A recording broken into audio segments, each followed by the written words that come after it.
IPL 2025 सत्रासाठी KKR संघाने अनुभवी फलंदाज अजिंक्य रहाणेची कर्णधारपदी नियुक्ती केली आहे. मात्र त्याच्या फलंदाजी क्रमाबद्दल चर्चा सुरू आहे.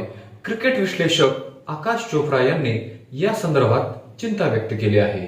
आकाश चोप्रा यांच्या मते KKR व्यवस्थापन सुनील नारायण आणि क्विंटन डिकॉक यांना सलामीर म्हणून पाठवण्याचा विचार करत आहे, ज्यामुळे रहाणेची फलंदाजी क्रमात जागा निश्चित करणे आव्हानात्मक ठरू शकतं.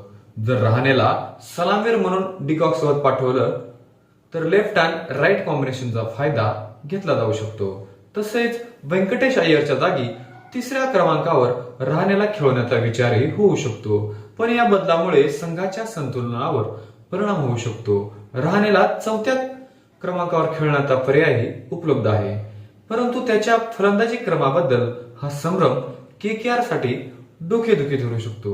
आता पाहावे लागेल KKR व्यवस्थापन रहाणेच्या फलंदाजी क्रमाबद्दल कोणता निर्णय घेतं आणि संघाच्या यशासाठी कोणती रणनीती आखते.